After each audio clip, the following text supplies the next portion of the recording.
E se eu te dissesse que cada vez que meus pais fechavam a porta do quarto deles, eu sabia exatamente o que viria depois? Estamos te preparando para o seu marido, filha. Durante 15 anos, meu corpo foi moldado numa oficina de horror que chamavam de lar. Até que um dia, o homem para quem me preparavam viu com seus próprios olhos o que acontecia por trás daquela porta fechada. Bom dia, meus queridos. Que bênção poder conversar com vocês hoje. Meu nome é Maria da Conceição Silva. Tenho 82 anos e moro aqui em Curitiba, Paraná. Uma cidade linda com esse frio que às vezes castiga esses ossos velhos, mas que aquece o coração com as pessoas maravilhosas que vivem por aqui. Hoje em dia, meu passatempo favorito é fazer minhas colchas de retalhos. Olhem só essa que está aqui no meu colo. Cada pedacinho de pano tem uma história, sabe? Igual a nossa vida, feita de pedacinhos de momentos que vamos juntando com o passar dos anos. Comecei com esse trabalho manual depois que meus netinhos nasceram. Queria que cada um tivesse uma lembrança da vovó para se aquecer nas noites frias. Meu dia começa cedinho,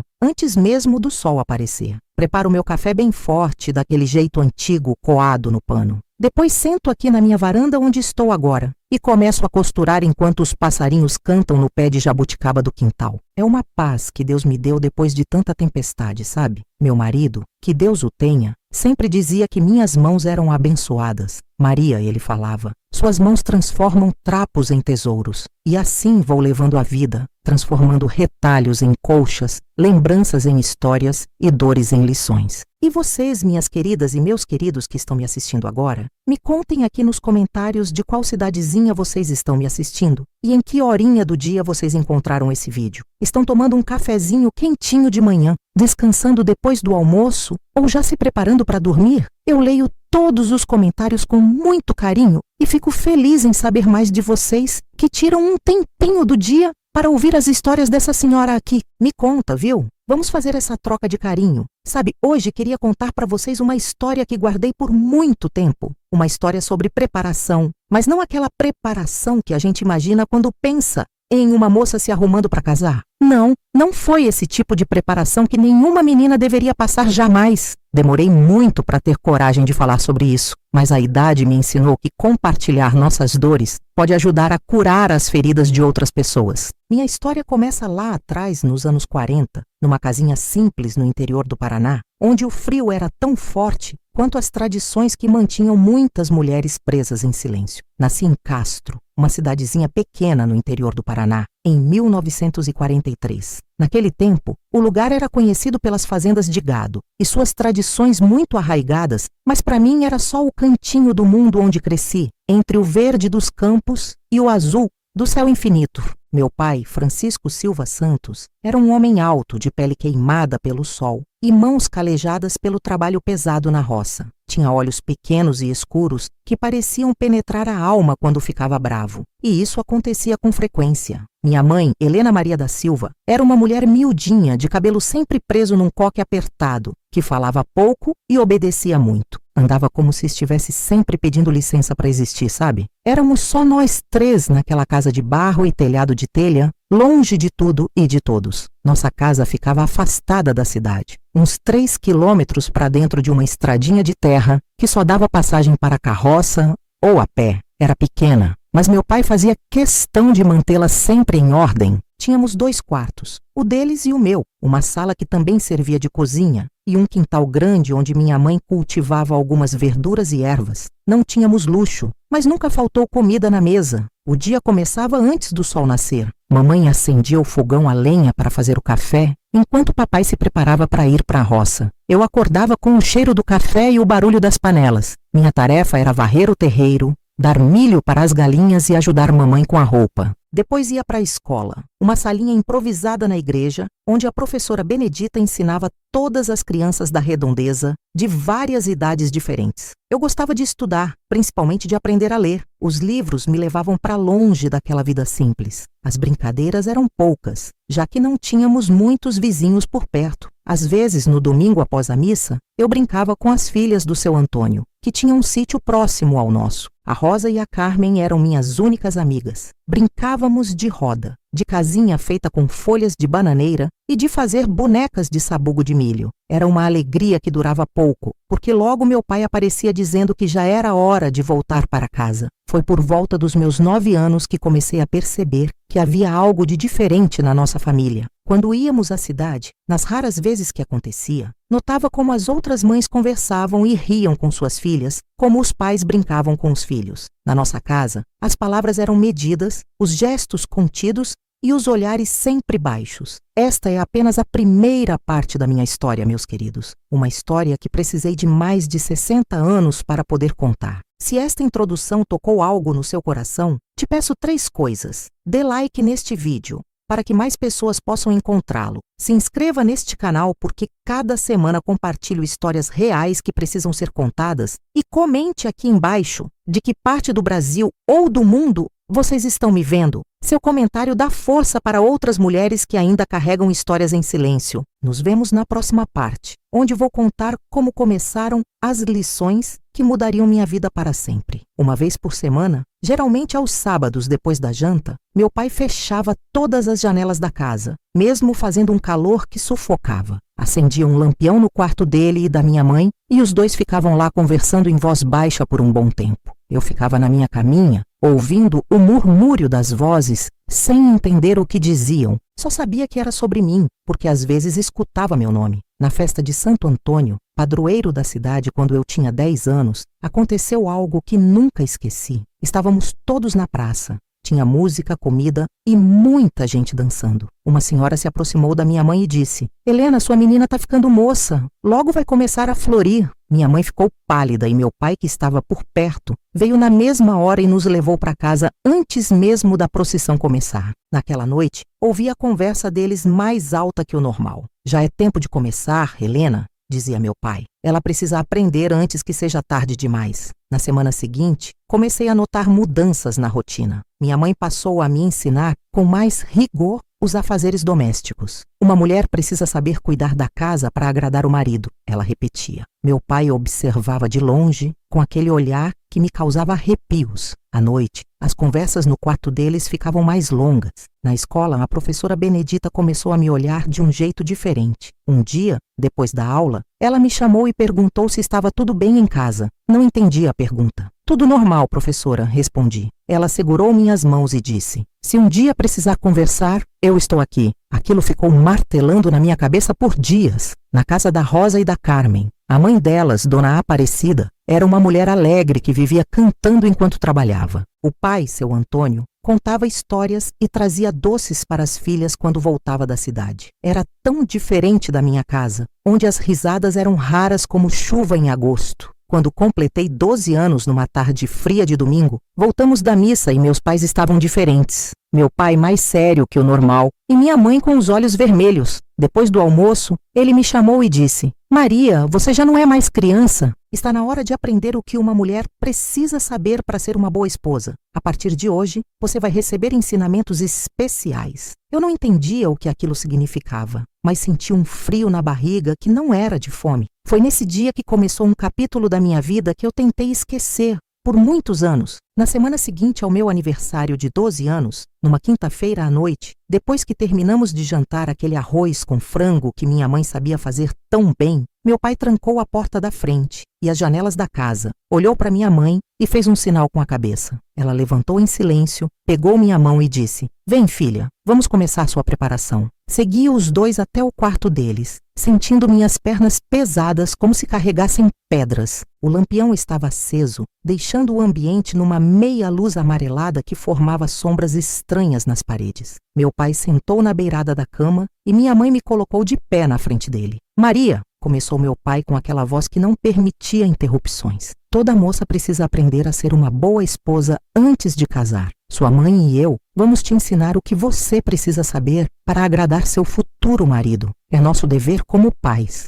Minha mãe permanecia ao lado, olhando para o chão, as mãos trêmulas, ajeitando o avental sobre o vestido simples. "Preste atenção no que seu pai vai ensinar", ela murmurou. é para o seu bem. O que aconteceu naquela noite e nas noites que se seguiram ficou guardado nas paredes daquele quarto e nas marcas invisíveis da minha alma. Não eram lições de cozinha ou de costura que me ensinavam ali. Eram lições de silêncio, de obediência, de como uma mulher deveria se comportar para satisfazer um homem. Estamos te preparando para o seu marido. Ele vai nos agradecer por isso. Era a frase que meu pai repetia ao final de cada lição, enquanto minha mãe limpava minhas lágrimas com um pano úmido e sussurrava orações que não pareciam chegar a lugar nenhum. As noites de quinta-feira se tornaram um pesadelo que se repetia toda semana. Eu passava os dias contando as horas, rezando para que algo acontecesse, para que aquele dia nunca chegasse. Nas manhãs seguintes, ia para a escola com os olhos vermelhos e a alma pesada, incapaz de prestar atenção nas lições da professora Benedita.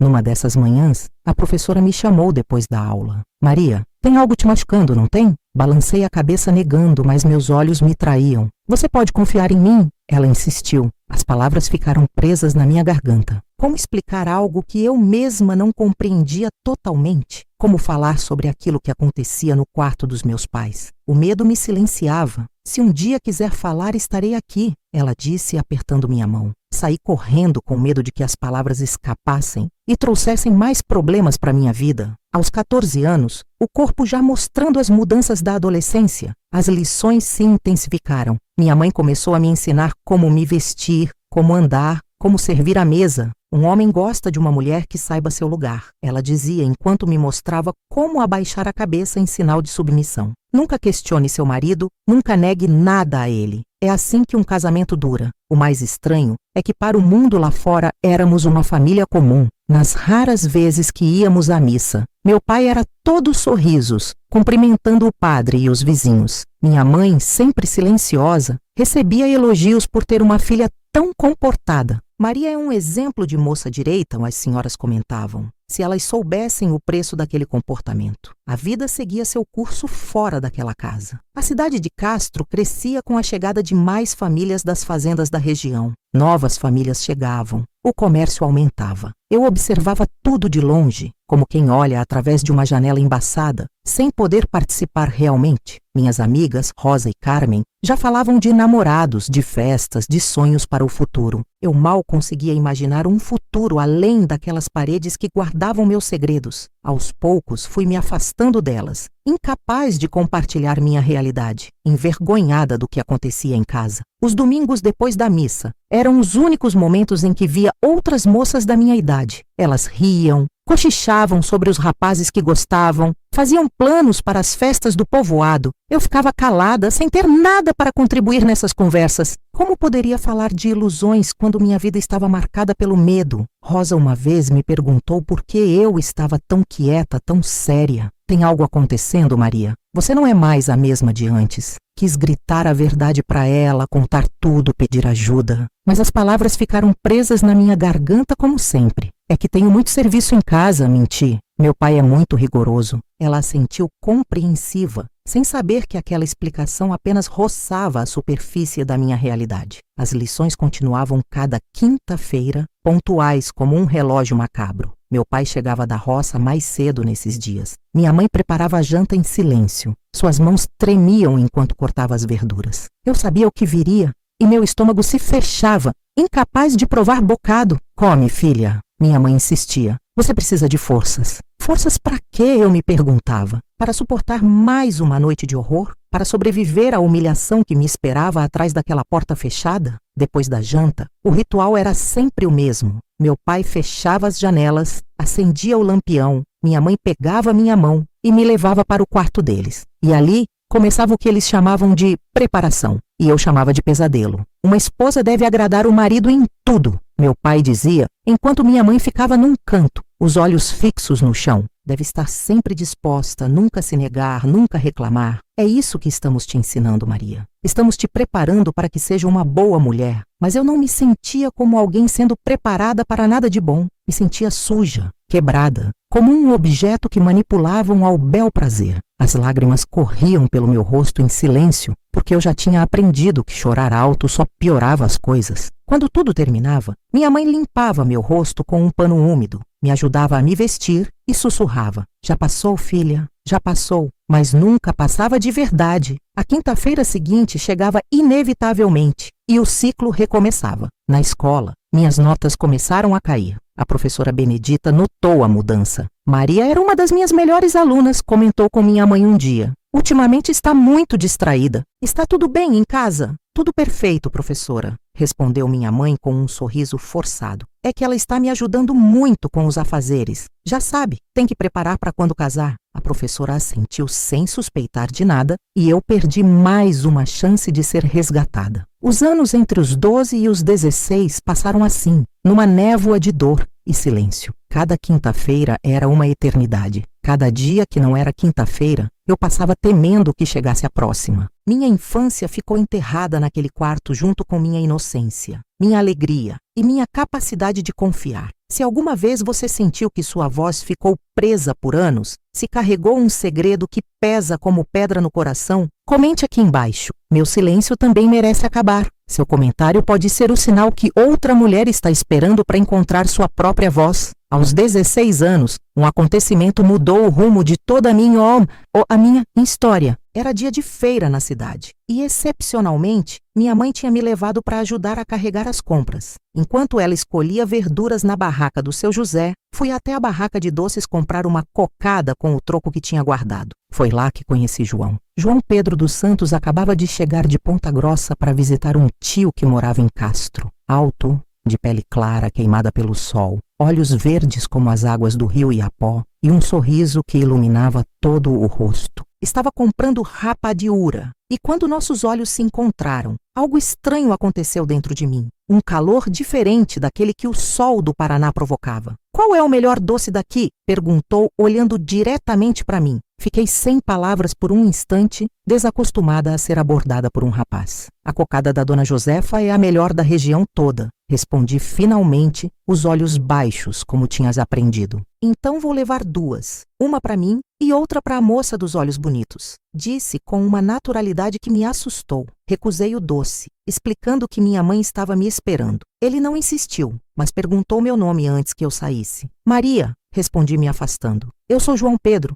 mas pode me chamar de João. Vou ficar por aqui umas semanas. Espero te ver de novo, Maria." Voltei para junto da minha mãe, o coração batendo tão forte que achei que ela poderia ouvir. Não contei sobre o rapaz, mas durante o caminho de volta para casa, seus olhos verdes não saíam da minha mente. Nas semanas seguintes, inventei desculpas para acompanhar minha mãe sempre que ela ia à cidade. Me encontrei com João mais 3 vezes, sempre conversas rápidas, escondidas, mas que acendiam em mim uma esperança que nunca tinha sentido antes. Na última vez que nos vimos, antes dele voltar para Ponta Grossa, João me entregou um papelzinho dobrado e disse: "Leia quando estiver sozinha e guarde com você." Escondi o papel no forro do meu vestido e só consegui lê-lo à noite, à luz fraca do lampião, depois que meus pais dormiram. "Maria, senti algo especial quando te vi. Vou voltar por você em 2 meses. Se sentir o mesmo, me espere. João." Aquele bilhete se tornou meu tesouro, minha salvação. Nos dias de lição, eu fechava os olhos e pensava naquelas palavras, na promessa de um futuro diferente. 2 semanas depois, meu pai anunciou durante o jantar: "Tenho uma notícia importante. O filho do seu Sebastião de Ponta Grossa veio conhecer nossa família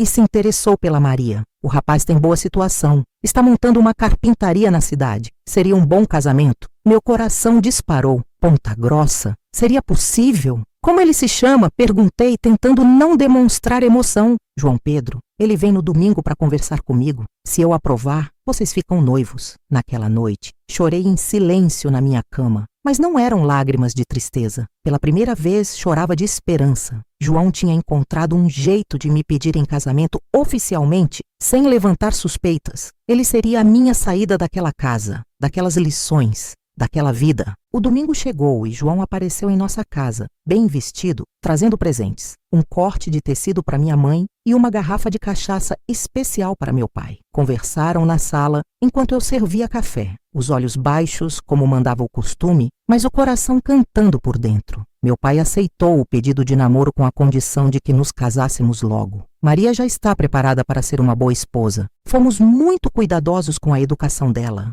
ele disse, trocando um olhar com minha mãe que fez meu estômago revirar. Tenho certeza que sim, seu Francisco. Os senhores são conhecidos na região pela boa criação que dão à filha, respondeu João, sem saber o que aquelas palavras realmente significavam. Ficamos noivos naquele mesmo dia. João voltaria em 2 semanas para acertar os detalhes do casamento, que aconteceria em 3 meses. Quando ele se despediu, me olhou nos olhos por um breve momento e vi ali a promessa silenciosa de um futuro melhor. Mas o que João não sabia, o que ninguém além daquelas paredes sabia, é que as lições não acabaram com o noivado. Pelo contrário, meu pai agora parecia mais determinado do que nunca. Agora é mais importante que nunca, Maria, disse na quinta-feira seguinte, enquanto me levava para o quarto. Seu noivo precisa encontrar uma esposa que saiba como agradá-lo. Estamos te preparando para o seu marido. Ele vai nos agradecer por isso. E assim continuaram as noites de quinta-feira, mais intensas, mais dolorosas, enquanto eu contava os dias para o casamento, para a libertação que João representava, sem imaginar que o destino preparava uma reviravolta que nenhum de nós poderia prever. Os dias após o noivado passaram devagar, cada minuto esticado pela ansiedade. Enquanto para as outras moças o período do noivado era de alegria e preparativos, para mim era uma contagem regressiva para a libertação, intercalada por noites que me faziam desejar não ter nascido. As quintas-feiras continuavam sendo o dia das lições. Minha mãe agora trazia roupas diferentes para eu usar. Dizia que eram roupas de esposa. Ensinava-me a andar, a sentar, a falar, ou melhor, a não falar. Um homem não gosta de mulher que fala demais. Repetia enquanto me mostrava como servir a comida, como arrumar a cama, como me comportar no quarto. Quando seu marido chegar cansado do trabalho, não o incomode com problemas, dizia minha mãe. Receba-o sempre limpa e perfumada, mesmo que tenha passado o dia inteiro trabalhando na roça. Meu pai observava tudo com aquele olhar que me atravessava como uma faca. Depois vinha a pior parte das lições. Um homem tem necessidades.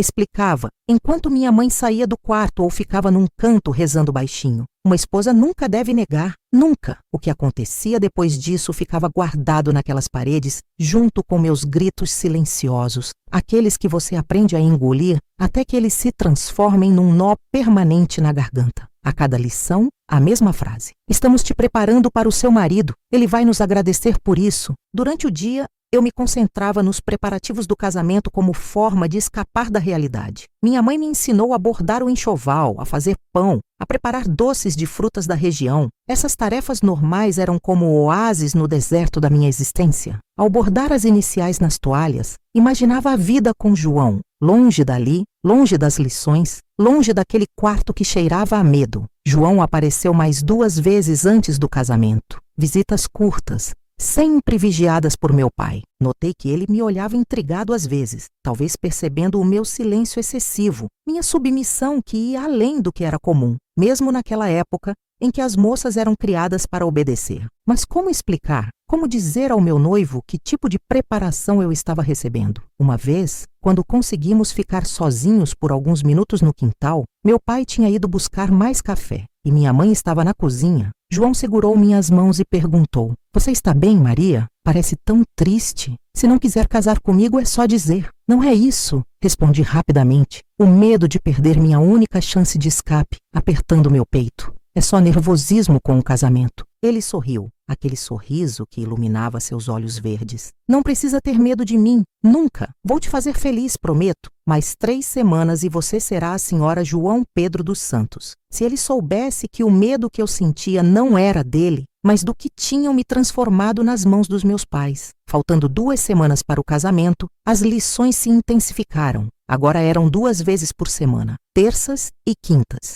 Meu corpo doía constantemente e comecei a ter pesadelos todas as noites. Acordava suando frio, tremendo, a frase do meu pai ecoando na minha cabeça: "Estamos te preparando, ele vai nos agradecer." 1 semana antes do casamento, meu pai anunciou uma lição especial. "Amanhã é o grande ensaio", disse durante o jantar, "para ter certeza que você está realmente pronta para seu marido." Aquela noite foi a mais longa da minha vida. Deitada na minha cama estreita, olhando para o teto de telhas, rezei para todos os santos que conhecia. Pedi a Nossa Senhora que me levasse durante o sono, que acabasse com aquele sofrimento de uma vez. O sono não veio, e o amanhã chegou implacável como sempre. Se você carregou um peso que ninguém mais podia ver, se esperou em silêncio que alguém te resgatasse, comente. Eu também merecia ser salva, porque sua mel história, como a minha, merece ser escutada. Contagem de caracteres do bloco 3, 10.254 caracteres. Bloco 4. A noite que tudo mudou. Aquele dia não fui para a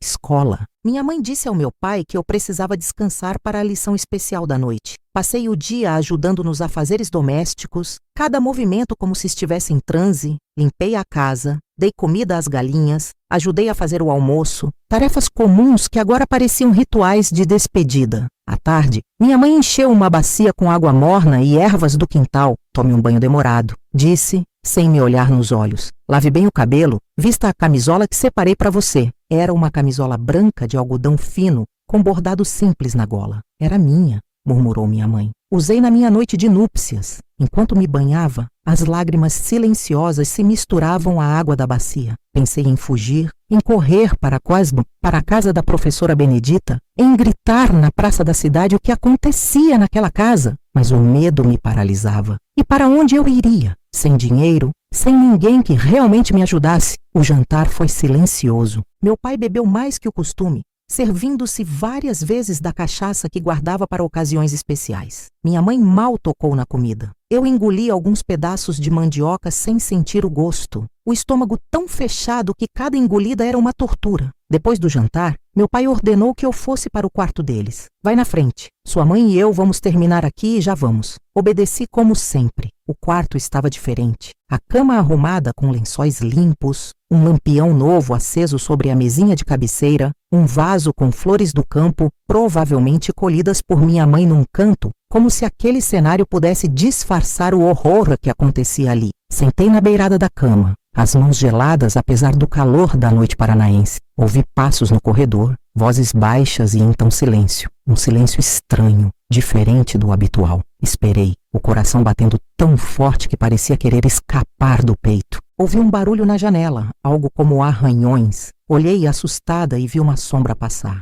Pensei que fosse algum animal, talvez um gato ou um gambá que às vezes apareciam no quintal. Mas então a sombra tomou forma humana e um rosto surgiu no quadrado da janela. João. Nossos olhares se encontraram. E vi nos olhos dele primeiro a surpresa, depois a confusão. Fez um gesto pedindo silêncio e apontou para a janela, indicando que eu deveria abri-la. Minhas mãos tremiam tanto que mal consegui levantar a tranca. O que você está fazendo aqui? Sussurrei quando ele pulou para dentro do quarto. Vim te fazer uma surpresa, respondeu também em sussurros. Consegui terminar os negócios em Ponta Grossa antes do previsto e pensei em vir te ver. Quando cheguei, vi as luzes da casa acesas, mas ninguém atendeu quando bati. Dei a volta e te vi entrando neste quarto. Por que está aqui, Maria? Este não é o quarto dos seus pais? Antes que eu pudesse responder, ouvimos passos no corredor. João se escondeu atrás da porta no exato momento em que meus pais entraram. O que aconteceu a seguir ficou gravado na minha memória, como uma cena de pesadelo que se repete em câmera lenta. Meu pai entrou primeiro, já sem camisa, os olhos vidrados pela bebida. Minha mãe veio logo atrás, o rosto vazio de expressão, como uma boneca de pano. Vamos começar a lição final, anunciou meu pai, desafivelando o cinto. Hoje você vai mostrar tudo o que aprendeu. Minha mãe se sentou numa cadeira no canto, como sempre fazia. Foi quando notou a janela aberta. Francisco, a janela! Meu pai se virou irritado. Quem abriu isso? Não disse nada. Foi quando João saiu de trás da porta. Nunca vou esquecer a expressão no rosto dele. Os olhos verdes que tanto amava, agora escurecidos por uma fúria que não conhecia. O rosto contorcido num misto de nojo e raiva. Que lição é essa que vocês estão dando para a minha noiva? Perguntou, a voz baixa e perigosa, como nunca tinha escutado antes. Meu pai se recompôs rapidamente. João Pedro, o que faz aqui? Isto não é da sua conta, rapaz. Estamos educando nossa filha, preparando ela para o marido. Para o marido, completou João. Eu ouvi vocês no corredor. Estamos te preparando para o seu marido. Ele vai nos agradecer por isso. É isso que vocês dizem para ela, não é? Minha mãe se levantou trêmula. Você não entende. É para o bem dela, para que o casamento de vocês seja bom. Cala a boca, Helena, gritou meu pai. Depois se virou para João, o dedo em riste. Sai da minha casa agora, moleque. O que fazemos com nossa filha é problema nosso. A gente cria, a gente educa do jeito que achar melhor. João deu um passo à frente, colocando-se entre mim e meu pai. Educar? É isso que você chama do que estão fazendo com ela? Olha para ela, olha o medo nos olhos dela. Foi quando meu pai cometeu o erro. Avançou para João, o punho erguido, gritando: "Você não sabe de nada. Estamos fazendo ela virar uma mulher de verdade, uma esposa que sabe satisfazer um homem." O que se seguiu foi rápido demais. João desviou do golpe e acertou meu pai com um soco tão forte que o fez cambalear para trás. Minha mãe gritou, eu gritei e, de repente, a casa silenciosa estava cheia de gritos e sons de luta. Meu pai, apesar da bebida, era um homem forte, acostumado ao trabalho pesado. João era mais jovem e movido por uma fúria que parecia dar-lhe força extra. Os dois se engalfinharam no meio do quarto, derrubando o lampião, que por sorte se apagou antes de causar um incêndio. No escuro, ouvia apenas os sons da briga, os grunhidos, os golpes. Minha mãe saiu correndo do quarto, gritando por ajuda, embora não houvesse ninguém por perto para ouvir. De repente, um baque mais forte e depois silêncio. Por um momento terrível, pensei que meu pai tinha matado João, mas então uma mão segurou a minha, uma mão que eu reconheceria entre 1000. "Vamos sair daqui", sussurrou João, puxando-me para fora do quarto. No corredor escuro, passamos pela forma caída do meu pai, inconsciente no chão. Minha mãe estava na sala, encolhida num canto como um animal assustado. Quando nos viu, levantou-se. "Maria, filha." João parou, ainda segurando minha mão. A senhora sabia o que estava acontecendo. Sabia e permitiu.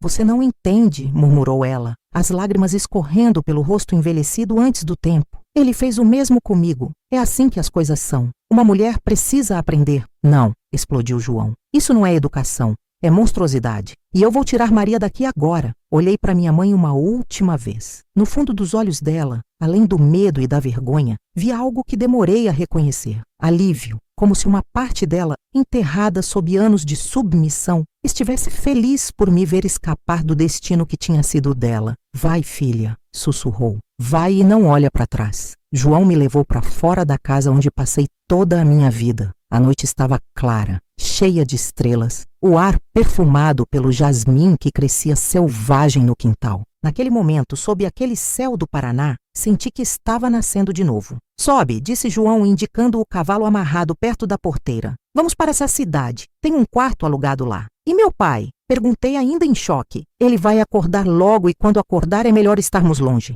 Montei na garupa do cavalo, abraçando a cintura de João, como se ele fosse minha tábua de salvação num mar revolto. Enquanto nos afastávamos pelo caminho de terra, olhei uma última vez para a casa que tinha sido minha prisão por tantos anos. A porta estava aberta, a silhueta da minha mãe recortada contra a luz fraca do interior. Naquela noite, deixei para trás não apenas uma casa, mas uma vida inteira de medo e humilhação. Se alguma vez alguém te resgatou quando mais precisavas, ou se ainda esperas esse momento, comenta. A liberdade também era meu direito. Tua voz pode ser o eco que outra pessoa precisa escutar. O quarto que João tinha alugado na pensão de Dona Iracema, no centro de Castro, era pequeno, mas limpo. Um quartinho simples com uma cama de solteiro, uma mesinha com uma bacia para lavar o rosto e um baú para guardar roupas. Naquela noite, João me deixou sozinha no quarto e foi dormir na sala da pensão, num sofá velho que Dona Iracema improvisou como cama. "Amanhã vamos decidir o que fazer", disse antes de sair. "Agora descansa. Você está segura aqui." Segura? Uma palavra que mal conhecia o significado. Deitada naquela cama estranha, ainda vestindo a camisola branca da minha mãe, tremia como uma folha ao vento, esperando a qualquer momento ouvir os passos do meu pai no corredor. O sono veio como uma onda que me engoliu de repente, exausta como estava de medo e emoção. Acordei com batidas fortes na porta. Abri os olhos desorientada, sem reconhecer onde estava. E então as memórias da noite anterior voltaram como um soco no estômago. As batidas continuaram mais insistentes. "Maria, abre a porta, é urgente!" Era a voz de João, tensa como nunca tinha ouvido. Me levantei num pulo e abri. João entrou rapidamente, fechando a porta atrás de si. Estava pálido, o cabelo despenteado, as roupas amassadas, como se tivesse dormido mal. "Seu pai está na cidade", disse sem rodeios. "Está na delegacia agora mesmo, prestando queixa contra mim por invasão de propriedade e agressão e contra você por comportamento imoral." Senti o sangue fugir do meu rosto. Comportamento imoral. Era assim que o mundo veria. Uma filha fugindo com o noivo antes do casamento, um escândalo numa cidade pequena, onde todos se conheciam e comentavam. Ele disse ao delegado que te seduzi, que planejamos tudo para te levar embora antes do casamento, continuou João, andando de um lado para outro no quarto apertado. Disse que te encontrou comigo no quarto deles e quando ele tentou defender sua honra, eu o agredi. Mas isso não é verdade, exclamei, a voz tremendo de indignação. Como ele pode mentir assim? João parou e me olhou com uma expressão que misturava raiva e tristeza. Pode porque ninguém conhece a verdade, Maria. Ninguém sabe o que acontecia naquela casa. E você acha que alguém acreditaria se contássemos? Um pai fazendo aquilo com a própria filha e com a mãe permitindo? As pessoas preferem acreditar na versão dele. A filha rebelde, o noivo sem escrúpulos. Tinha razão e isso era o mais terrível. Quem acreditaria em nós contra a palavra de Francisco Silva Santos, um homem respeitado na comunidade, conhecido por ser trabalhador e religioso? A vergonha que sentia pelos anos de abuso agora se misturava ao medo do julgamento público. O que vamos fazer? Perguntei, sentindo as lágrimas arderem nos olhos. Temos que sair daqui agora, respondeu João.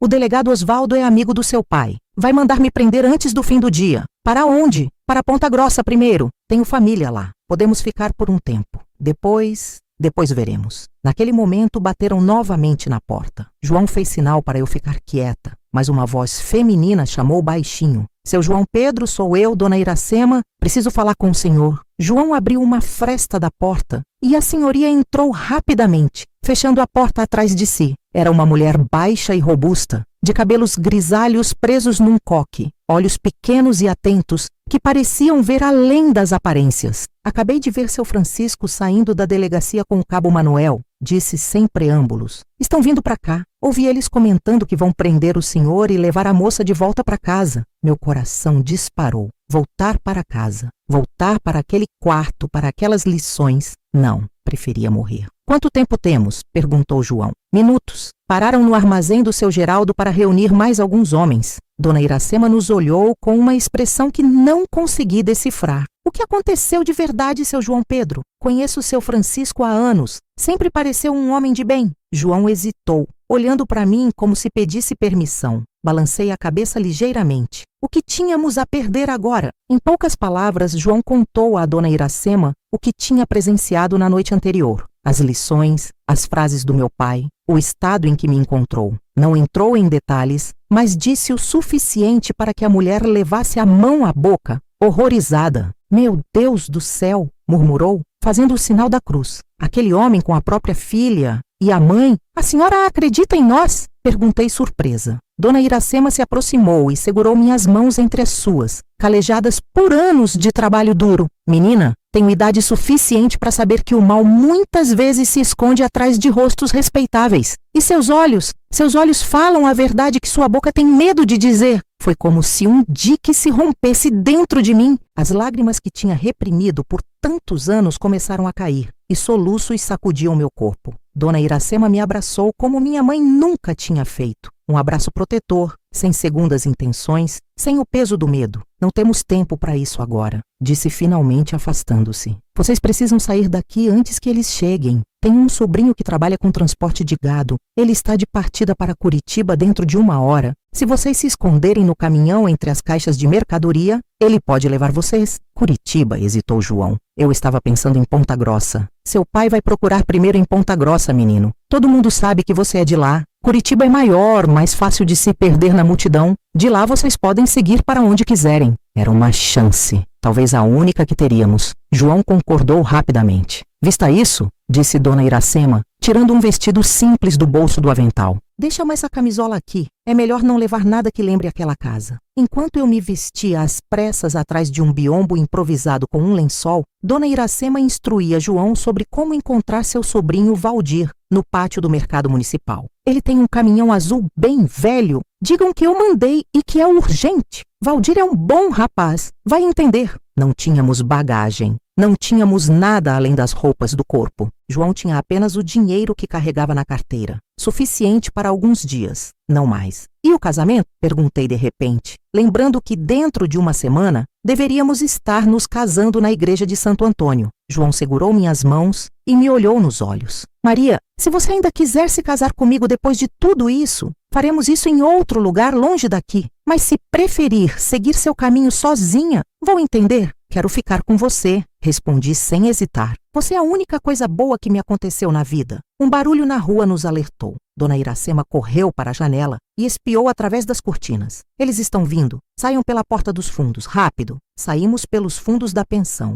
Atravessamos um beco estreito e nos misturamos à pequena multidão que circulava pela feira semanal. De longe, vi meu pai e o cabo Manuel entrando na pensão de Dona Iracema. Meu coração batia tão forte que achei que ia desmaiar. Seguimos pelas ruas laterais até chegar ao mercado municipal. O caminhão azul estava lá, como Dona Iracema tinha dito, e um rapaz de uns 30 anos carregava caixas de madeira na carroceria. Valdir? João se aproximou cautelosamente. Sua tia Iracema nos mandou. O homem nos olhou desconfiado, mas quando João mencionou rapidamente nossa situação, seu semblante mudou. Entrem na cabine. Vou terminar de carregar e saímos em 10 minutos. Enquanto esperávamos encolhidos na cabine do caminhão, vi meu pai e seus homens passando pelo mercado, olhando em todas as direções. Um deles apontou para o caminhão e começou a se aproximar. João, sussurrei, apertando seu braço. Eles estão vindo. Valdir, que tinha acabado de fechar a carroceria, percebeu o movimento. Sem hesitar, pulou para dentro da cabine, ligou o motor com um estrondo e arrancou, deixando uma nuvem de poeira vermelha para trás. Segurem-se, gritou acima do barulho do motor. A estrada não é das melhores. Olhei pelo espelho lateral e vi meu pai no meio da rua, o rosto contorcido de raiva, gritando algo que o vento levou. Aquela foi a última vez que vi Francisco Silva Santos. A viagem para Curitiba foi longa e desconfortável. O caminhão sacolejava na estrada de terra, levantando uma poeira que entrava pela janela e cobria tudo de vermelho. Valdir falava pouco, respeitando o nosso silêncio. Só paramos uma vez para comer algo num posto de beira de estrada e para Valdir descansar um pouco. Enquanto comíamos um arroz com feijão numa mesa de madeira gasta, João segurou minha mão sob a mesa. Estamos começando uma vida nova, Maria. Deixamos o passado naquela casa. A partir de agora, você nunca mais vai passar por aquilo. Queria acreditar nele. Queria acreditar que era possível escapar das marcas que aqueles anos tinham deixado em mim. Mas naquela noite, dormindo no banco duro do caminhão enquanto Valdir dirigia, tive pesadelos terríveis. Sonhei que estava de volta ao quarto dos meus pais, que a porta estava trancada, que ninguém viria me salvar. Acordei gritando, encharcada de suor, e senti os braços de João me envolvendo. Está tudo bem? Sussurrou. Você está a salvo. Estou aqui. Chegamos a Curitiba na manhã seguinte, exaustos e sujos da poeira da estrada. Valdir nos deixou perto da rodoviária. É melhor não ficarem muito tempo na cidade, o aconselhou. Seu pai pode ter parentes ou conhecidos por aqui. João concordou. Vamos seguir viagem assim que possível. Valdir, não sei como agradecer. Agradeça a minha tia, respondeu o homem. E façam valer a pena. Construam uma vida decente juntos. Com o pouco dinheiro que tínhamos, compramos passagens para o lugar mais distante que podíamos alcançar, Florianópolis, em Santa Catarina. De lá, seguiríamos para outro lugar, longe o suficiente para recomeçar. Na estação rodoviária de Curitiba, sentados num banco duro esperando o ônibus, João me olhou com uma expressão séria. Maria, precisamos falar sobre o que aconteceu, sobre o que seu pai fez com você. Senti um nó se formar na garganta. Não posso, João. Não consigo falar sobre isso. Você vai precisar um dia, disse gentilmente. Não por mim, mas por você mesma. O que ele fez não foi sua culpa. Você sabe disso, não sabe? Balancei a cabeça sem conseguir responder. Culpa era algo que carregava como uma segunda pele, tão entranhada que nem percebia mais seu peso. Eu te amo, Maria, continuou João. Te amei desde aquele dia na feira e vou estar ao seu lado pelo tempo que você quiser. Mas não posso apagar o que aconteceu. Só você pode fazer isso, enfrentando seus fantasmas. O ônibus chegou barulhento e empoeirado e embarcamos em silêncio. Sentada ao lado de João, olhando pela janela a paisagem do Paraná que ficava para trás, sabia que ele tinha razão, mas também sabia que alguns fantasmas são fortes demais para serem enfrentados de uma só vez. Algum dia, sussurrei para mim mesma enquanto João adormecia com a cabeça apoiada no meu ombro. Algum dia vou ser forte o suficiente para olhar para trás sem medo. O que não sabia é que esse dia demoraria mais de 20 anos para chegar. Se alguma vez você teve que fugir para se salvar, ou se ainda busca a coragem para fazer isso, comenta. Minha segurança valia mais que a aprovação deles, porque escolher a si mesma nunca é egoísmo, é sobrevivência. Florianópolis foi apenas o começo de um longo caminho. Chegamos lá com quase nada nos bolsos e o coração cheio de medo. Alugamos um quartinho numa pensão perto da rodoviária. O tipo de lugar onde ninguém faz muitas perguntas. João conseguiu trabalho como carregador no mercado municipal e eu lavava roupa para fora. Não era a vida que tínhamos sonhado, mas estávamos juntos e longe daquela casa em Castro. Nos casamos numa cerimônia simples no cartório, sem festa, sem convidados. Apenas nós dois e duas testemunhas que mal conhecíamos. O dono da pensão onde morávamos e sua esposa. João comprou um anel barato numa casa de penhores e eu usei um vestido azul claro que tinha conseguido numa doação da igreja local. Não era o vestido branco que toda moça sonha, mas para mim representava algo muito mais importante: liberdade. Agora você é Maria dos Santos, disse João depois da cerimônia, beijando minha testa com carinho. Uma vida nova, um nome novo, mas mesmo com um nome novo e à distância, o medo persistia. Acordava no meio da noite, achando que tinha ouvido a voz do meu pai. Quando via um homem parecido com ele na rua, meu coração disparava e minhas pernas ficavam fracas. João tentava me ajudar, mas havia feridas que nem o amor dele conseguia curar. Ficamos em Florianópolis por quase um ano. Foi lá que descobri que estava grávida do nosso primeiro filho. A notícia deveria ter sido motivo de alegria, mas me encheu de pavor. Como poderia ser mãe depois de tudo que tinha passado? Que tipo de mãe seria com todas essas cicatrizes na alma? Vamos ser diferentes dos seus pais, prometeu João, segurando minhas mãos enquanto eu chorava. Nosso filho vai crescer sabendo o que é amor de verdade. Com a gravidez, decidimos que era hora de procurar um lugar melhor para viver. Florianópolis ainda estava perto de Castro, e o medo de que meu pai nos encontrasse nunca desaparecia completamente. João tinha um primo distante em Porto Alegre, Rio Grande do Sul, que trabalhava numa fábrica de móveis e disse que poderia conseguir emprego para ele. Porto Alegre está longe o suficiente, argumentou João. Podemos recomeçar de verdade lá. A viagem para Porto Alegre foi difícil. Estava no 5º mês de gravidez e o ônibus sacolejava por estradas que pareciam não ter fim. Quando finalmente chegamos, o primo de João, Vicente, nos recebeu com um sorriso genuíno e nos levou para sua casa simples num bairro afastado. Podem ficar aqui até encontrarem um lugar, ofereceu. Minha esposa Isabel vai gostar de ter companhia feminina. Isabel, esposa de Vicente, era uma mulher de sorriso fácil e mãos sempre ocupadas. Tinha 2 filhos pequenos e esperava o terceiro.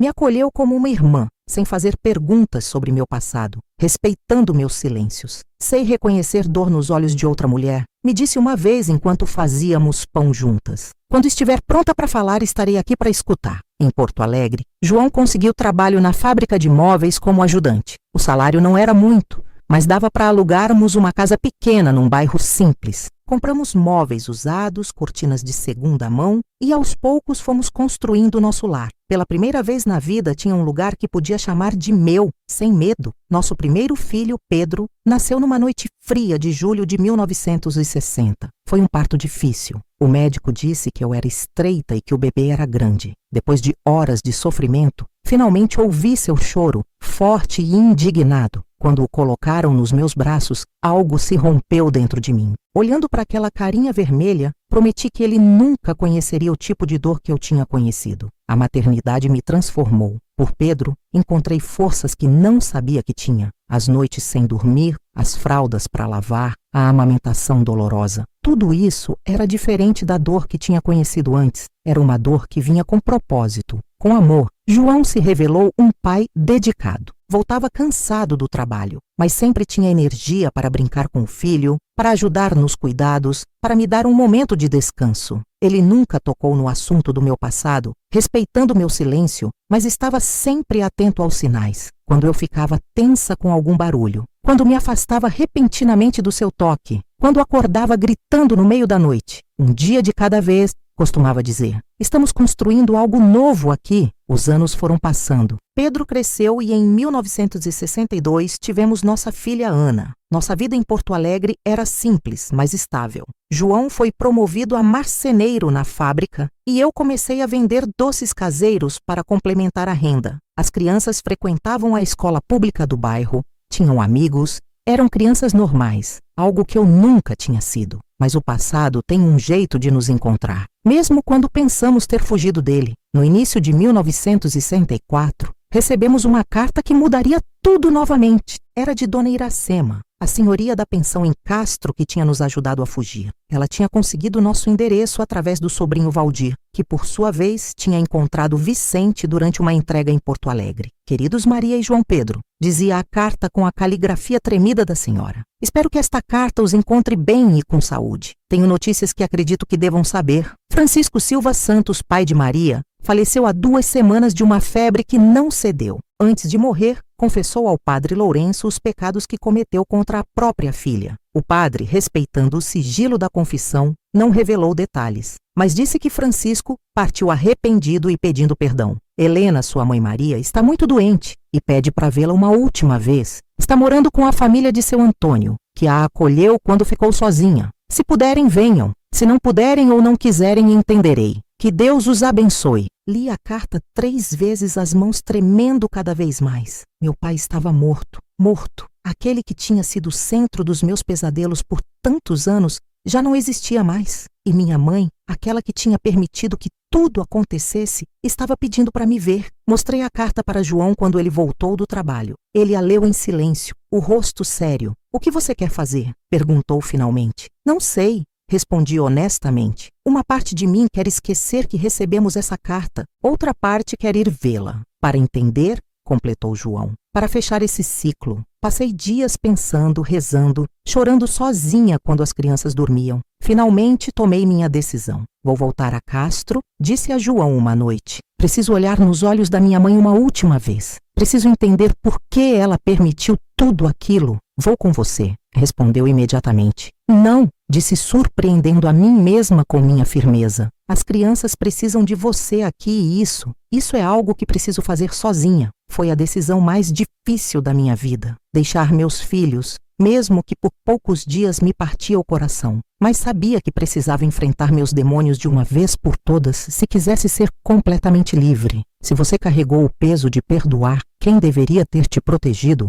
ou se ainda luta com essa decisão, comenta. O perdão é para mim, não para eles. Porque sarar não significa esquecer. Significa se libertar. Contagem de caracteres do bloco 6, 10.142 caracteres. Bloco 6, o retorno ao passado. A viagem de volta a Castro foi como voltar no tempo. O ônibus, a poeira vermelha, o frio do Planalto. Tudo me trazia lembranças que tinha tentado enterrar. Quando desci na rodoviária pequena da cidade, senti minhas pernas fraquejarem. 5 anos tinham passado desde que fugi dali com João naquela noite fatídica. A cidade tinha mudado pouco. Algumas casas novas, uma praça reformada, mas a essência era a mesma. Caminhei até a pensão de Dona Iracema, o coração batendo tão forte que achei que ia explodir. A senhora me recebeu com lágrimas nos olhos. Maria, você veio. Não acredito. Me abraçou com força e, por um momento, me permiti ser apenas uma moça assustada nos braços de alguém que tinha me ajudado quando mais precisei. Como está minha mãe? Perguntei depois de me recompor. Mal, respondeu Dona Iracema com sinceridade. Os médicos dizem que é o coração, mas eu acho que é a culpa que está matando ela. Desde que seu pai morreu, ela foi definhando como uma planta sem água. Onde ela está? Na casa de Aparecida e Antônio. Você se lembra deles? Tinham 2 filhas que eram suas amigas, Rosa e Carmen, murmurei, lembrando das únicas amigas da minha infância. Isso mesmo. Rosa casou e foi embora, mas Carmen ainda mora com os pais. Foram eles que acolheram sua mãe quando ela ficou sozinha. No dia seguinte, Dona Iracema me acompanhou até a casa de seu Antônio. Era uma casa simples na entrada da cidade, com um quintal grande onde galinhas ciscavam livremente. Carmen, agora uma mulher feita, veio nos receber na porta. Maria, disse com um sorriso triste, você mudou tanto, está bonita. Entramos e ela me levou até um quarto nos fundos da casa. O cheiro de remédios e doença era forte. Na cama estreita, uma figura esquelética respirava com dificuldade. Demorei alguns segundos para reconhecer minha própria mãe. Helena estava irreconhecível. O rosto encovado, o cabelo branco e ralo, a pele amarelada. Parecia ter envelhecido 30 anos em apenas 5. Quando me viu, seus olhos se arregalaram e tentou se sentar sem conseguir. Maria, sussurrou a voz quase inaudível. Você veio. Carmen e Dona Iracema saíram discretamente, fechando a porta. Fiquei ali de pé ao lado da cama sem saber o que dizer, o que sentir. Raiva, pena, tristeza, compaixão. Tudo se misturava dentro de mim. Pode se aproximar, pediu minha mãe. Não vou te machucar. Dei 2 passos hesitantes e sentei na beirada da cama. Ela estendeu uma mão trêmula e tocou meu rosto, os dedos frios como gelo. Você está bonita, disse. Parece feliz. Estou, respondi surpresa com a firmeza da minha voz. Tenho um bom marido e 2 filhos maravilhosos. Ela sorriu, um sorriso frágil que não alcançou seus olhos cansados. Que bom que você escapou. Ficamos em silêncio por um momento. O único som era sua respiração difícil. Então, reunindo coragem, perguntei o que tinha vindo perguntar. Por que, mãe? Por que você permitiu que ele fizesse aquilo comigo? Por que não me protegeu? Fechou os olhos e, por um momento, achei que não responderia. Mas então, com um suspiro profundo, começou a falar. Quando casei com seu pai, tinha 15 anos. Ele era mais velho, forte, decidido. Meus pais acharam que seria um bom casamento. No começo foi normal. Ele trabalhava e eu cuidava da casa. Mas depois que você nasceu, algo mudou nele. Começou a me tratar diferente, a exigir coisas, a fazer coisas. Parou engolindo em seco. Eu tinha medo dele, Maria. Tanto medo que não conseguia respirar direito quando ele estava por perto. Ele dizia que se eu não fizesse o que queria, mataria nós 2. E eu acreditava. Quando você começou a crescer, a virar moça, vi nos olhos dele a mesma olhada que tinha quando me conheceu. Tentei te proteger, juro que tentei, mas ele era mais forte e eu era fraca demais. Lágrimas corriam por seu rosto enrugado. Não espero que me perdoe, filha. Sei que não mereço. Só queria que soubesse que me arrependo todos os dias, cada minuto, por não ter tido coragem de enfrentá-lo, de fugir com você, de fazer qualquer coisa para te salvar daquele inferno. Olhei para aquela mulher quebrada, consumida pela culpa e pelo medo, e senti algo inesperado. Compaixão. Não era perdão. Não ainda, mas era um começo. Ele confessou tudo antes de morrer, continuou. Ao padre, não a mim. Depois que vocês fugiram, ficou como louco. Queria ir atrás, queria te trazer de volta, mas não tinha dinheiro, não sabia para onde tinham ido. Com o tempo, foi se consumindo em raiva, bebendo cada vez mais. Quando adoeceu, o remorso finalmente o alcançou. Segurou minha mão com surpreendente força. Ele morreu pedindo perdão, Maria. Não sei se isso significa algo para você, mas quis que soubesse. Não respondi. Não tinha palavras para expressar o que sentia. Parte de mim queria gritar, acusar, fazer com que ela sentisse pelo menos um pouco da dor que eu tinha sentido. Outra parte queria simplesmente ir embora e nunca mais olhar para trás. Mas uma terceira parte, a parte que tinha aprendido sobre compaixão com João, com meus filhos, com a vida que tinha construído, essa parte entendeu que minha mãe tinha sido tanto vítima quanto eu. Tenho algo para você, disse apontando para uma caixinha na mesa de cabeceira. Peguei quando saí da nossa casa. Sabia que um dia você voltaria. Abri a caixa e encontrei um medalhão de prata. Simples, mas bonito. Era da minha avó, explicou minha mãe. Passou para minha mãe, depois para mim. Agora é seu. Obrigada, murmurei, guardando o medalhão no bolso. Filha, disse a voz cada vez mais fraca. Sei que não tenho direito de pedir nada, mas você poderia me perdoar? Não hoje, não agora, mas algum dia. Olhei para ela por um longo momento. Estou tentando, mãe, respondi honestamente. Estou tentando. Ela assentiu, aceitando. É mais do que mereço. Fiquei mais 3 dias em Castro, visitando minha mãe todos os dias. Conversávamos pouco, ela não tinha forças e eu ainda processava tudo o que estava sentindo. Na última noite, ela teve uma crise pior. Chamaram o médico e ele disse que era questão de horas. Sentei ao lado dela, segurando sua mão, observando sua respiração cada vez mais superficial. perto do amanhecer, abriu os olhos uma última vez. Seja feliz, filha, sussurrou. Seja a mãe que eu não consegui ser, foram suas últimas palavras. Quando o sol nasceu, banhando o quarto com luz dourada, Helena Maria da Silva já não estava mais entre nós. Organizamos um enterro simples. Poucos vieram, alguns vizinhos, o padre, as pessoas que tinham cuidado dela no fim. Fiquei ao lado da tumba depois que todos se foram, olhando para a cruz simples com seu nome. Descanse em paz, mãe, disse baixinho. Espero que encontre a paz que não teve em vida. Naquela tarde, antes de partir, fui ao cemitério onde meu pai estava enterrado. Fiquei olhando para a lápide por um longo tempo, sem dizer nada. Não havia raiva,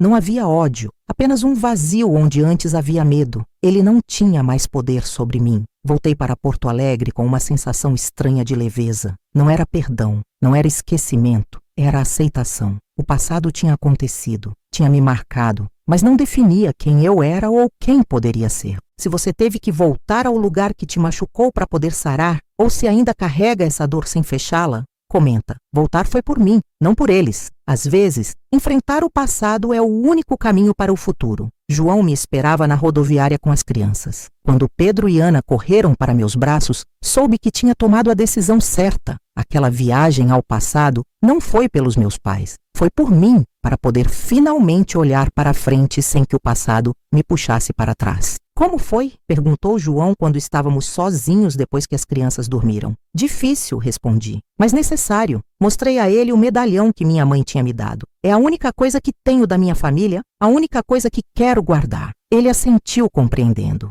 Naquela noite, depois de tantos anos, contei a João tudo. Cada detalhe dos ensinamentos, cada palavra, cada dor. Foi como drenar uma ferida infectada que nunca tinha cicatrizado bem. Chorei até não ter mais lágrimas e João apenas me segurou, sem julgamentos, sem conselhos, apenas presente. Quando terminei, senti como se tivesse depositado uma carga pesada demais, que carregava há tempo demais. O que aconteceu com você foi horrível, Maria, disse finalmente. Mas não te define. O que te define é como você escolheu viver depois disso, com amor, com dignidade, criando nossos filhos para serem pessoas boas. Foi naquela noite que comecei realmente a me curar. Não foi rápido, não foi fácil. Houve dias ruins, pesadelos, momentos em que o passado parecia mais real que o presente. Mas também havia João, havia nossos filhos, havia a vida que estávamos construindo, e isso era mais forte que qualquer dor. 2 anos depois, em 1966, uma oportunidade surgiu para João trabalhar numa grande marcenaria em Curitiba, Paraná. O salário era melhor, a cidade oferecia mais oportunidades para as crianças.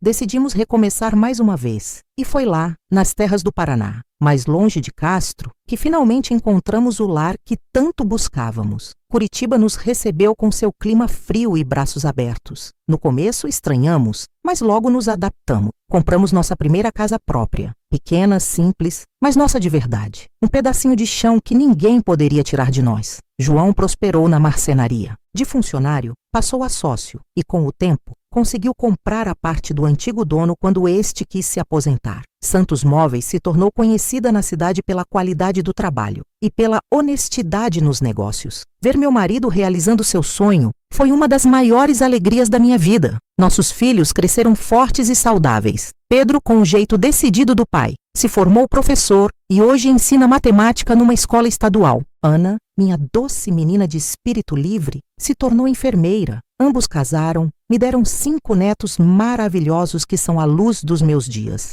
O medalhão que minha mãe me deu permaneceu guardado numa caixinha por muitos anos. Não conseguia usá-lo porque ainda trazia lembranças dolorosas. Foi só quando minha primeira neta, Júlia, completou 15 anos que finalmente o tirei do esconderijo. Dei a ela como presente, contando apenas que era uma herança de família, passada de geração em geração. Um dia, talvez, contarei a história completa para ela, quando for mais velha e puder entender. João, meu porto seguro por tantos anos, partiu deste mundo há 8 anos. Um infarto fulminante o levou enquanto trabalhava no taler que tanto amava. Foi rápido, sem sofrimento, a morte misericordiosa que nem sempre a vida consegue ser. A dor da perda foi imensa, mas diferente daquela dor antiga que carreguei na juventude. Esta era uma dor limpa, nascida do amor verdadeiro, não do abuso. Nos primeiros meses de viuvez, Achei que não conseguiria seguir em frente. A casa parecia grande demais sem sua presença. O silêncio ensurdecedor, depois de décadas ouvindo sua voz,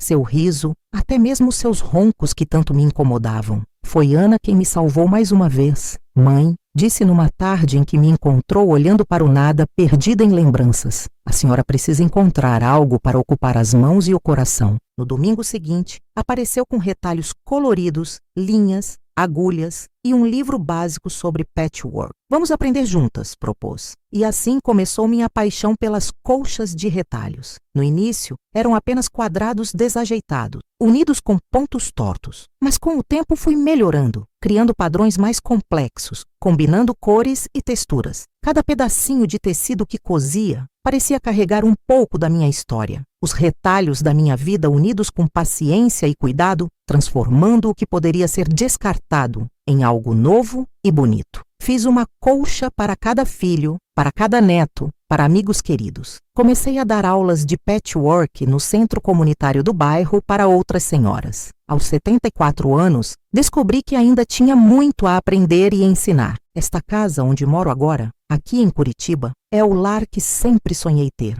Não é grande nem luxuosa, mas está cheia de memórias felizes. O quintal tem roseiras que plantei com João, um pé de jabuticaba que dá frutos todo ano e uma horta pequena onde cultivo temperos e algumas verduras. Minha rotina é tranquila e preenchida de pequenas alegrias. Acordo cedo com o primeiro canto dos passarinhos, preparo meu café, sento na varanda e observo o dia despertar. Às vezes faço pão caseiro. O cheirinho enche a casa e me traz uma sensação de aconchego que nunca me canso de sentir. 3 vezes por semana vou ao centro comunitário dar aulas de patchwork.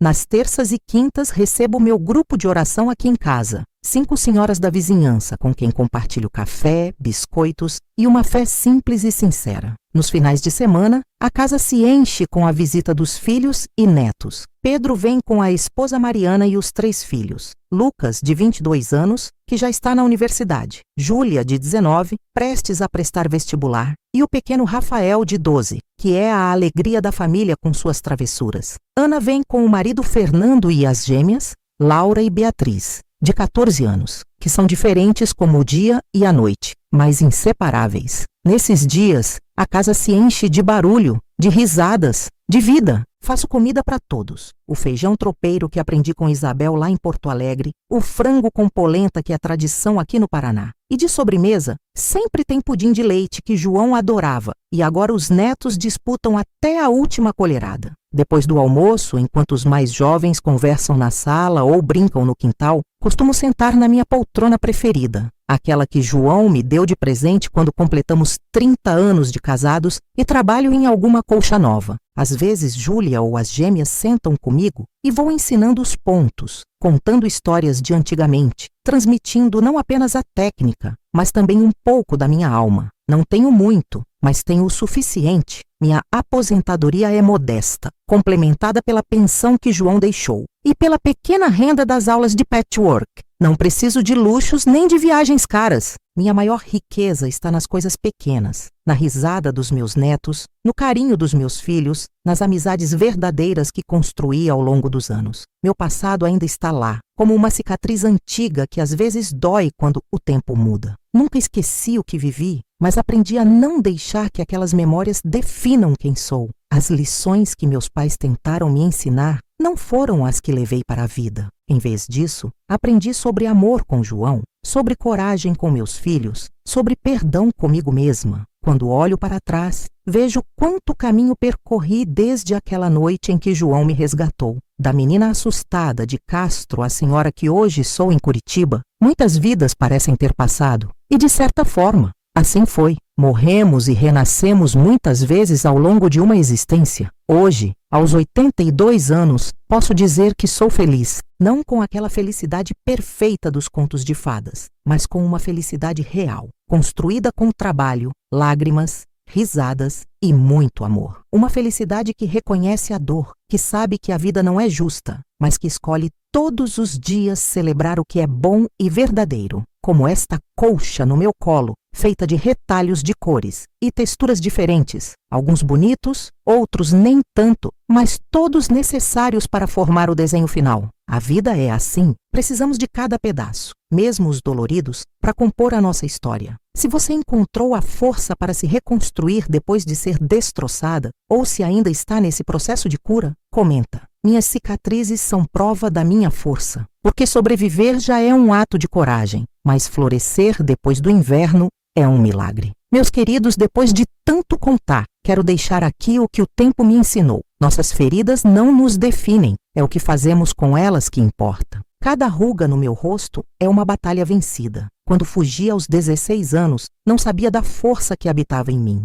Hoje, aos 82, carrego essa certeza como um tesouro. Até na escuridão mais profunda, nossa luz jamais se apaga. Aqueles que deveriam nos proteger, às vezes são os que mais nos ferem. Se isso está acontecendo com você, grave minhas palavras. Não é sua culpa. Nunca foi. Sua dignidade permanece intacta, mesmo quando tentam arrancá-la de você. Olhe ao seu redor. Sempre há um João, uma dona Iracema, uma professora Benedita. Pessoas que enxergam além das aparências e estendem a mão quando mais precisamos. Procure-as. Elas existem. A dor deixa marcas invisíveis, mas assim como transformo retalhos descartados em colchas coloridas, aprendi a bordar minhas cicatrizes com fios dourados. Não para escondê-las, mas para transformá-las em algo belo. Minha voz tremeu por décadas, sufocada pelo medo. Quando finalmente a libertei, descobri seu poder. A verdade, mesmo dolorosa, nos liberta. E libertando-nos, podemos libertar outros. Poderia ter escolhido o caminho da amargura,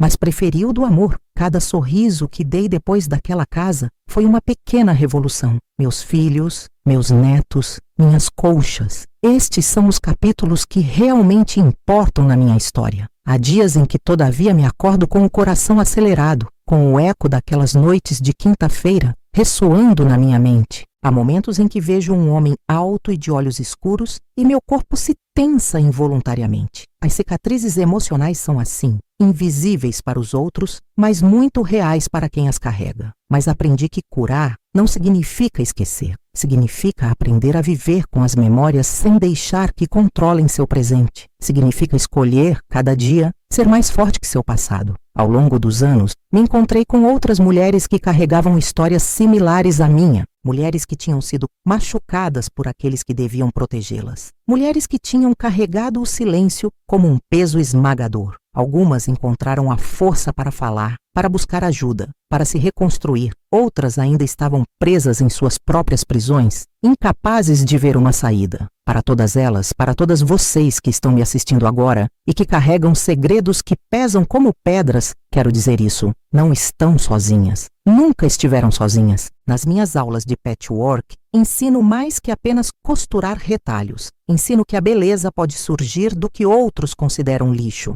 que algo quebrado pode ser transformado em algo novo, que não há mancha tão escura que não possa ser incorporada num padrão maior e bonito. Uma vez, uma das minhas alunas, uma mulher jovem chamada Teresa, veio até mim depois da aula. Dona Maria, disse com os olhos cheios de lágrimas, como a senhora aprendeu a ser tão forte? Olhei para ela por um longo momento antes de responder. Não nasci forte, minha filha. Me fiz forte porque não tinha outra opção. A força não é a ausência de medo ou dor, é a decisão de seguir em frente apesar deles. Teresa me contou então sua própria história. Um tio que abusava dela quando era criança. Uma família que não quis acreditar quando finalmente encontrou a coragem para contar. Um silêncio que quase a destruiu. Como segue em frente? Perguntou. Como vive sabendo que aqueles que deviam protegê-la não fizeram? Um dia de cada vez, respondi com honestidade. Alguns dias são mais fáceis que outros. Alguns dias a raiva volta e quero gritar ao mundo a injustiça de tudo. Outros dias sinto uma paz profunda por ter sobrevivido. O importante é se permitir sentir tudo isso, sem julgamento. Contei a ela sobre João, sobre como seu amor me mostrou que nem todos os homens eram como meu pai. Contei sobre meus filhos, sobre como a maternidade me deu um propósito maior que minha dor. Contei sobre minhas colchas, sobre como encontrei cura transformando retalhos descartados em algo belo e útil. O perdão, disse, não é algo que fazemos pelos outros, é algo que fazemos por nós mesmas. Perdoar não significa dizer que o que aconteceu estava certo. significa soltar o veneno que está nos matando por dentro. Teresa voltou às minhas aulas por meses. Lentamente, vi sua transformação. As mãos que tremiam no começo se tornaram seguras. Os olhos que evitavam contato começaram a olhar de frente. A voz que apenas sussurrava começou a falar com firmeza. Um dia, me trouxe uma colcha que tinha feito sozinha. Era linda. Retalhos de cores vibrantes unidos num padrão complexo. É para a dica senhora, Dona Maria, disse, por me ensinar que posso transformar minha dor em beleza. Chorei quando a recebi, não só pela beleza da colcha, mas pelo que representava. Outra mulher encontrando seu caminho para a cura. Histórias como a de Teresa me lembraram por que é importante falar, compartilhar, não guardar silêncio. Cada vez que conto minha história, cada vez que outra mulher conta a sua, quebramos um pouco mais esse muro de silêncio que protege os abusadores e aprisiona as vítimas. Meus netos às vezes me perguntam sobre minha infância. Os maiores, Lucas e Júlia, já sabem partes da história. Contei quando tiveram idade suficiente para entender, porque acredito que é importante que saibam de onde viemos, o que superamos. Vó, me perguntou Júlia uma vez, como a senhora perdoou seus pais? Não sei se perdoei completamente, respondi com honestidade. O perdão é um processo, não um momento. Alguns dias sinto que sim, que deixei tudo para trás. Outros dias a raiva volta e me pergunto como puderam me fazer aquilo. Mas o que aprendi é a não deixar que esse passado roube meu presente. Expliquei a ela que minha mãe também foi vítima, presa num ciclo de abuso que provavelmente começou muito antes de mim. Que meu pai foi um homem doente, controlado por demônios que eu nunca entenderia completamente. Mas isso não justifica o que fizeram, acrescentei firmemente. Entender não é o mesmo que justificar. Posso entender as circunstâncias sem dizer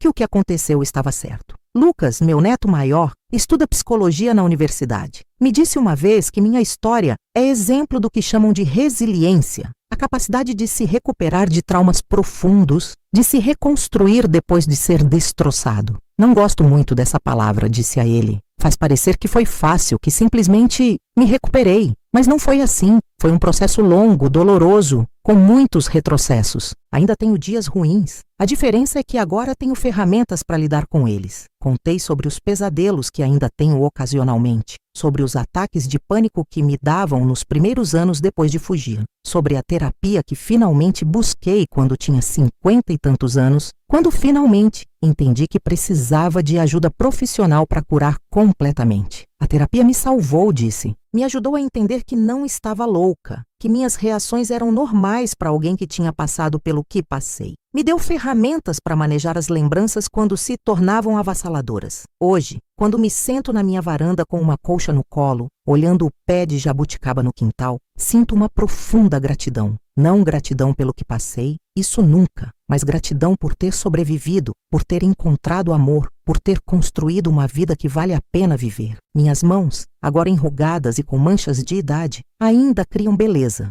Cada ponto é uma pequena vitória sobre o passado. Cada colcha terminada é uma prova de que a vida pode ser reconstruída, que algo lindo pode surgir, mesmo dos pedaços mais quebrados. Se sua história se parece com a minha, se carrega um passado que dói, quero que saiba isto. Sua história não termina no trauma. O trauma foi um capítulo, talvez um capítulo longo e escuro, mas não é o livro completo. Você é quem escreve os próximos capítulos. Você decide se sua história será uma de derrota ou uma de triunfo. E se hoje você está onde eu estive há tantos anos, presa numa situação que parece não ter saída, quero que saiba que a saída existe. Pode não ser fácil de ver, pode parecer impossível de alcançar, mas existe. Busque ajuda. Fale com alguém de confiança. Ligue para uma linha de ajuda. Faça o que for necessário para sair. Sua vida vale mais que o silêncio. Sua segurança vale mais que manter as aparências. Seu futuro vale mais que proteger quem te machuca. Se você transformou sua dor em sabedoria, seu trauma em fortaleza,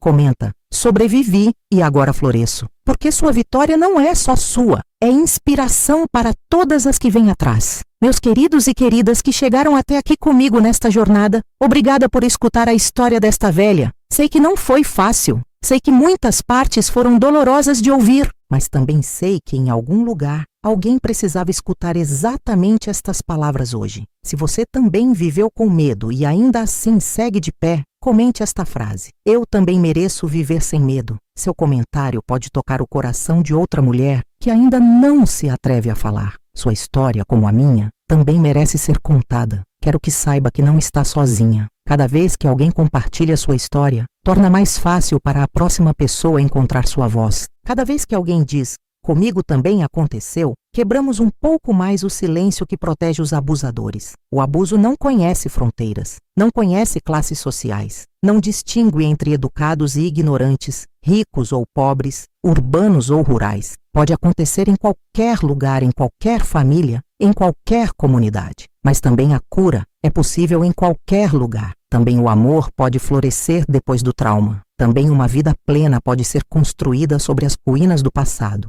Minha vida não foi perfeita. Carreguei cicatrizes que nunca desaparecerão completamente. Mas também conheci um amor verdadeiro e puro com João. Criei filhos maravilhosos que cresceram sabendo o que é respeito e dignidade. Tenho netos que são minha maior alegria. Tenho amigas que são minha família escolhida. Tenho um propósito nas minhas aulas de patchwork, ajudando outras mulheres a encontrar cura através da arte. Tudo isso surgiu das cinzas daquele inferno que vivi em Castro. Se eu pude, você também pode. Aos pais e mães que estão me assistindo, por favor, protejam seus filhos. Acreditem neles quando contam algo. Não permitam que o medo da vergonha ou do que vão dizer seja mais forte que a segurança de seus pequenos. Sejam o pai ou a mãe que eu precisei e não tive. Aos homens que estão me assistindo, vocês também têm um papel nisso. Conversem com outros homens. Não permitam que piadas ou comentários sobre abuso passem sem questionamento. Ensinem seus filhos sobre respeito e consentimento. Sejam parte da solução. As mulheres jovens, não aceitem menos do que merecem. Não permitam que ninguém, família, parceiro, igreja, sociedade, digam que devem aguentar abuso. Vocês merecem ser tratadas com dignidade e respeito. Sempre. E as mulheres da minha idade, as que cresceram em tempos onde o silêncio era a norma. Nunca é tarde para curar. Nunca é tarde para falar. Nunca é tarde para buscar ajuda. Suas histórias também importam. Sua dor também merece ser reconhecida. Hoje, sentada na minha varanda em Curitiba, com 82 anos vividos, alguns em dor, muitos em alegria, posso dizer que valeu a pena seguir em frente. Valeu a pena aquela noite em que João me tirou daquela casa. Valeu a pena cada dia difícil de reconstrução. Valeu a pena enfrentar meus medos e traumas, porque do outro lado da dor, há vida, há amor, há risada, há propósito, há paz. Minha mensagem para você, querida pessoa que chegou até aqui, é esta. Não importa quão escura seja sua noite, o amanhecer sempre chega. Não importa quão quebrada esteja, pode ser reconstruída. Não importa quão perdida se sinta, há um caminho de volta. Suas feridas não te fazem menos valiosa. Seu passado não determina seu futuro. Seu silêncio não tem que ser eterno. Como as colchas que faço, pegando retalhos aparentemente sem valor e transformando-os em algo lindo e útil, assim você pode fazer com sua vida. Cada pedaço da sua história, até os mais escuros, podem ser incorporados num desenho maior e bonito. Não será fácil. Haverá dias em que vai querer desistir. Haverá momentos em que a dor parecerá insuportável, mas siga em frente. Um dia de cada vez. Um ponto de cada vez. Uma respiração de cada vez. E quando chegar o dia em que olhar para trás e ver quanto caminhou, quanto cresceu, quanto curou, sentirá um orgulho profundo. Não orgulho pelo que passou, mas orgulho por ter sobrevivido, por ter escolhido a vida sobre a derrota, por ter transformado sua dor em fortaleza. Este é meu legado, não as colchas que deixo, embora essas também tenham seu valor. Meu verdadeiro legado é esta história, estas palavras, esta esperança que compartilho com você hoje.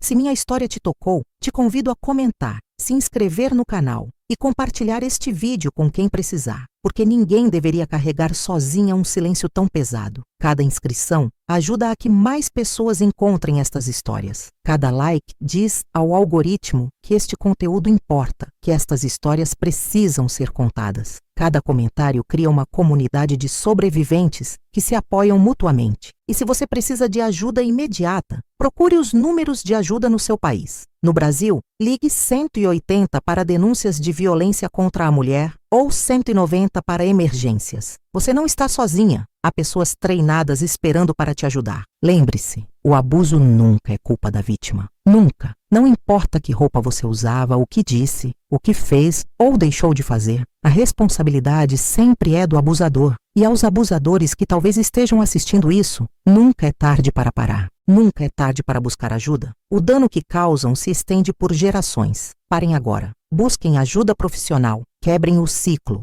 Minhas últimas palavras são estas: a vida é preciosa. Mesmo quando dói, mesmo quando parece impossível, a vida vale a pena. A beleza esperando para ser descoberta. Há amor esperando para ser vivido. Há alegria esperando para ser experimentada. Não deixe que o passado roube seu futuro. Não deixe que o medo roube sua liberdade. Não deixe que o silêncio roube sua voz. Fale, busque ajuda, cure, viva e lembre-se sempre: você é mais forte do que imagina, mais valiosa do que pensa e mais amada do que sabe.